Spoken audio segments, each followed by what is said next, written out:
jour où il fut enlevé au ciel, après avoir, par l'Esprit Saint, donné des instructions aux apôtres qu'ils avaient choisis.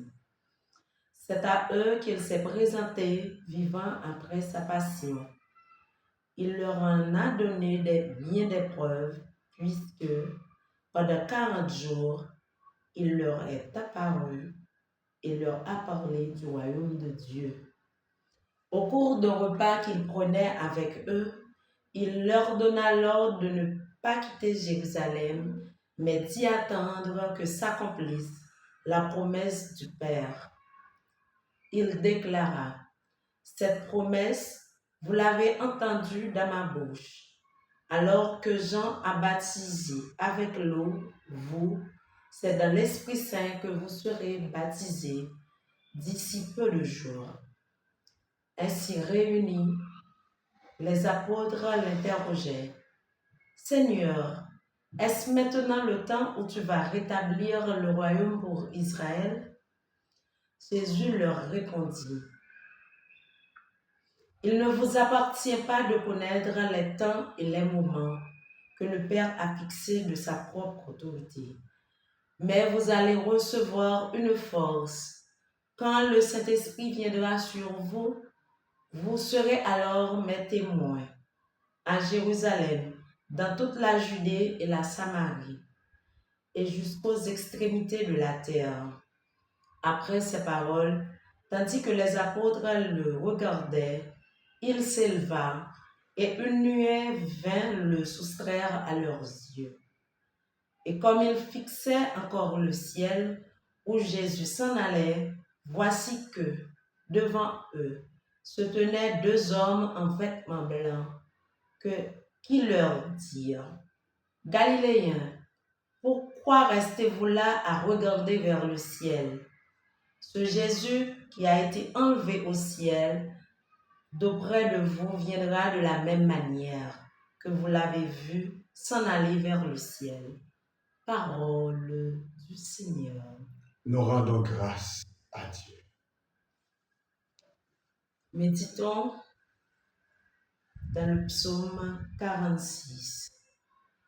Dieu s'élève parmi les ovations, le Seigneur aux éclats du corps. Dieu s'élève parmi les oblations, les éclats aux éclats du corps. Alléluia. Tous les peuples, battez des mains, acclamez Dieu par vos cris de joie, car le Seigneur est le Très-Haut, le redoutable, le grand roi sur toute la terre. Alléluia. Dieu s'élève parmi les oblations, les éclats aux éclats du corps. Alléluia. Dieu s'élève parmi les ovations, le Seigneur aux éclats du corps. Sonnez pour notre Dieu, sonnez, sonnez pour notre roi, sonnez. Dieu s'élève parmi les ovations, le Seigneur aux éclats du corps. Car Dieu est le roi de la terre, que vos musiques l'annoncent. Il règne, Dieu sur les païens, Dieu est assis sur son trône sacré.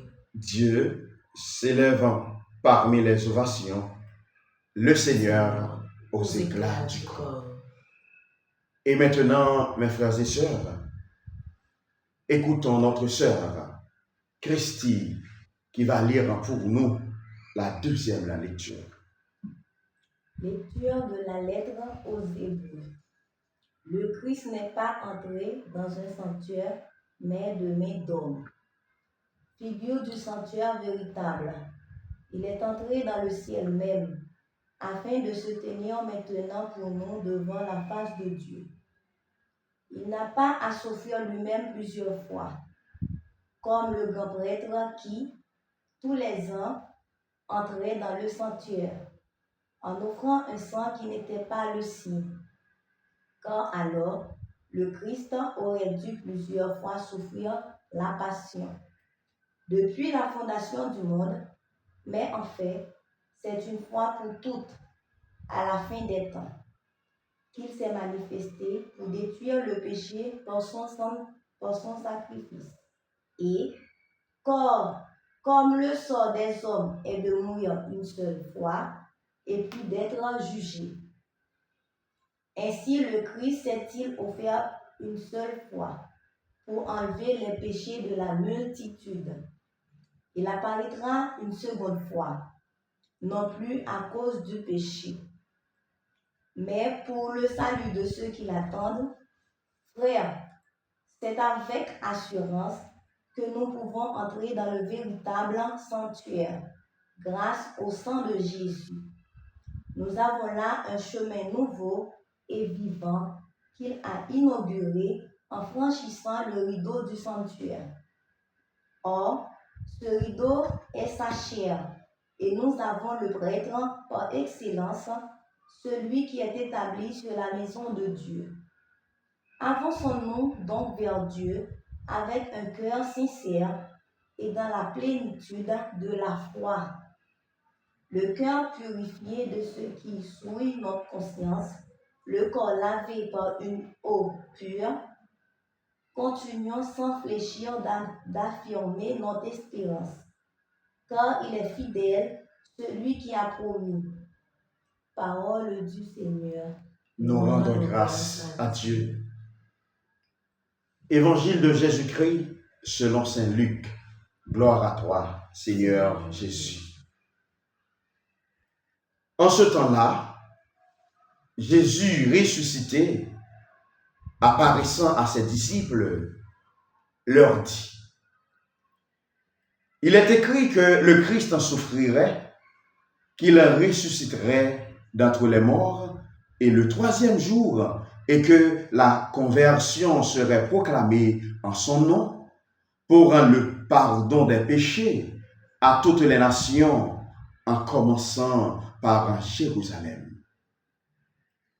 À vous d'en être les témoins.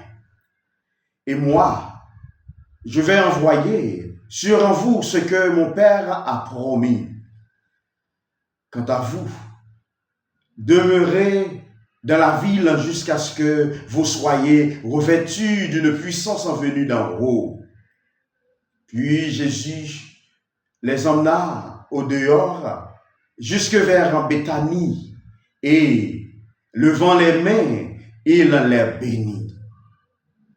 Or, tandis qu'il les bénissait, il en se sépara d'eux et il était emporté au ciel. Ils en se prosternèrent devant lui, puis ils retournèrent à Jérusalem en grande joie. Et ils étaient sans cesse dans le temple à bénir Dieu. Acclamons la parole de Dieu. Louange à toi, Seigneur Jésus. Amis, auditeurs, auditrices, téléspectateurs, téléspectatrices, radio, télévision, nourriture spirituelle, comme nous te dit déjà dans l'introduction, aujourd'hui, n'a fête Jésus qui montait dans le ciel là. L'église là, bah, le nom, nous relève Ascension. Dans fait ça, nous gagnons pape Benoît XVI, qui te ban nous belle homélie. Nous prenons l'île pour nous. Et après ça, nous avons écouté qui ça, Père Étienne Némi, dit nous à propos de fête ça. Chers frères et sœurs, mais vous allez recevoir une force, celle du Saint-Esprit, qui viendra sur vous. Alors, vous serez mes témoins à Jérusalem, dans toute la Judée et la Samarie, et jusqu'aux extrémités de la terre. Acte 1er, verset 8. Avec ces mots, Jésus prend congé des apôtres, comme nous l'avons entendu dans la première lecture. Immédiatement après, l'auteur sacré ajoute qu'ils le virent s'élever et disparaître dans une nuée. Acte 1er, verset 9. C'est le mystère de l'ascension que nous célébrons aujourd'hui solennellement. Mais Qu'est-ce que la Bible et la liturgie désirent nous dire en disant qu'ils le virent s'élever? On comprend le sens de cette expression, non à partir du texte unique, ni même d'un unique livre du Nouveau Testament, mais dans l'écoute attentive de toute l'Écriture sainte. L'utilisation du verbe élever est en effet d'origine vétérotestamentaire et il se réfère à l'instauration de la royauté. L'ascension du Christ signifie donc en premier lieu l'établissement du Fils de l'homme crucifié et ressuscité dans la royauté de Dieu sur le monde. Il existe cependant un sens plus profond qui n'est pas immédiatement perceptible. Dans la page des Actes des Apôtres, il est tout d'abord dit que Jésus fut élevé. Et il est ensuite ajouté qu'il a été assumé. L'événement est décrit non pas comme un voyage vers le haut, mais plutôt comme une action de la puissance de Dieu qui introduit Jésus dans l'espace de la proximité divine.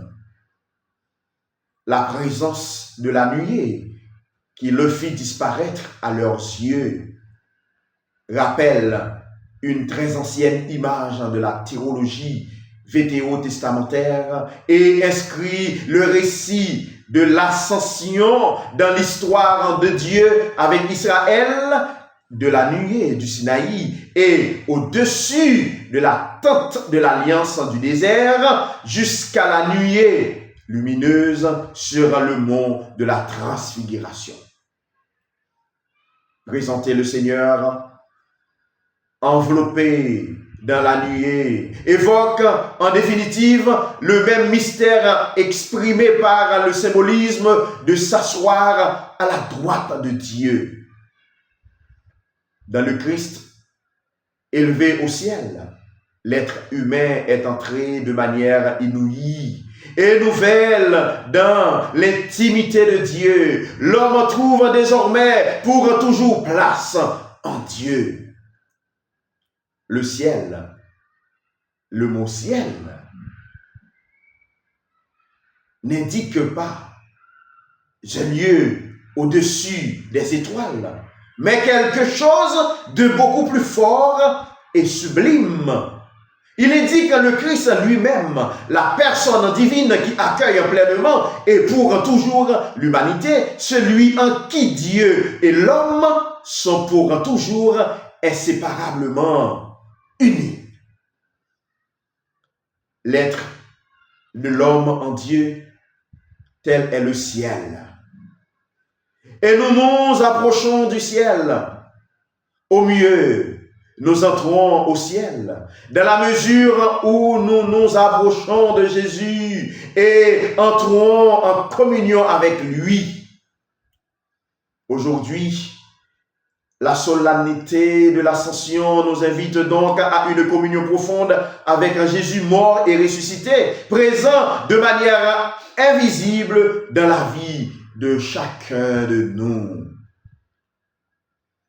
Dans cette perspective, nous comprenons pourquoi l'évangéliste Luc affirme que, après l'ascension, les disciples revinrent à Jérusalem remplis de joie. Et la cause de leur joie se trouve dans le fait que ce qui avait eu lieu n'avait pas été en réalité un détachement, une absence permanente du Seigneur. Ils avaient même, au contraire, désormais la certitude que le crucifié ressuscité était vivant et qu'en lui, les portes de Dieu, les portes de la vie éternelle avaient été pour toujours ouvertes à l'humanité. En d'autres termes, son ascension ne signifiait pas son absence temporaire du monde, mais inaugurait plutôt la forme nouvelle, définitive et de sa présence en vertu de sa participation à la puissance royale de Dieu. C'est précisément à eux, aux disciples,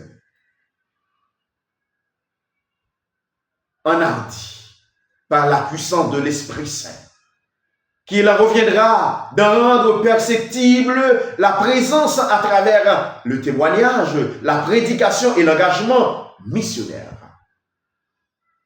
La sonalité de l'ascension du Seigneur devrait nous combler, nous aussi, de sérénité et d'enthousiasme, précisément comme cela fut le cas pour les apôtres qui, du mont des Oliviers, repartirent.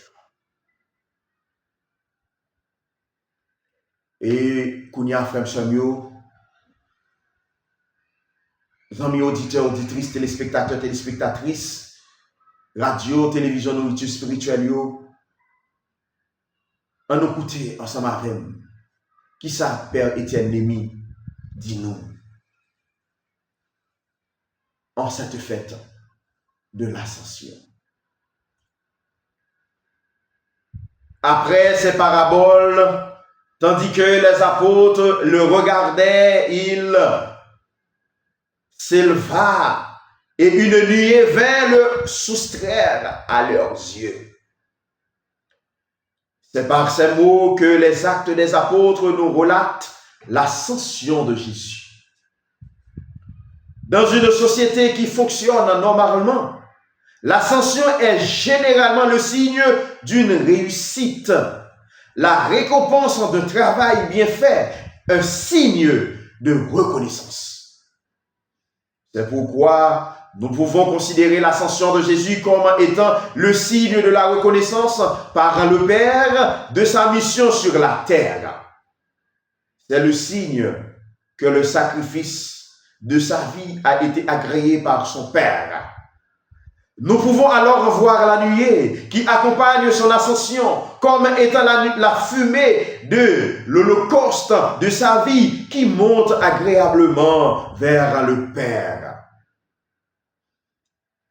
En élevant aujourd'hui son Fils, Dieu le Père nous invite à savoir reconnaître et élever ceux qui se sacrifient et qui font œuvre utile dans notre monde. Il nous invite à bâtir des sociétés plus justes qui savent récompenser leurs enfants, leurs plus méritants. C'est l'occasion de confier au Seigneur nos sociétés, nos pays, minés par les injustices, spécialement Haïti, la corruption, le favoritisme, et qui font plus souvent la promotion des médiocres au détriment des meilleurs. Célébrer l'ascension de Jésus, c'est donc aussi savoir célébrer dans sa vie de tous les jours ceux qui méritent d'être célébrés. On ne peut prétendre célébrer l'ascension de Jésus alors même qu'on passe son temps à être jaloux des meilleurs et à les combattre. L'ascension de Jésus vient aussi questionner le culte de la médiocrité dont il nous arrive souvent d'être les chantres. Vous serez alors mes témoins à Jérusalem, dans toute la Judée et à Samarie, jusqu'aux extrémités de la terre. Si, à travers l'ascension de son Fils, le Père nous envoie un message de justice, Jésus, quant à lui, à travers ses dernières paroles à ses apôtres, nous invite à l'action. Il oriente nos yeux, nos vies, nos actions vers les autres jusqu'aux extrémités de la terre. L'ascension, ce n'est pas seulement Jésus qui s'en va au ciel, c'est aussi nous qui sommes invités à aller vers les autres, nos frères et sœurs. L'ascension nous rappelle que nous sommes liés au ciel, que notre vie sur la terre n'est que temporaire. Il s'agit donc pour nous de nous préparer et de préparer les autres. Ce ne sont pas seulement nos yeux qui doivent se tourner vers le ciel le jour où Jésus s'élève, porter la nuée par la nuée, la fumée de son agréable sacrifice. C'est toute notre vie. C'est la vie de nos frères et sœurs que nous devons désormais orienter vers le ciel. Que par la grâce de Dieu, à la lumière de l'Esprit Saint, nos vies, en cherchant sans cesse les réalités, ces réalités d'en haut que sont l'amour, la vérité, la justice, la paix, s'élève chaque jour un peu plus de cette Béthanie de la terre où nous a laissé Jésus vers la Béthanie du ciel. Amen.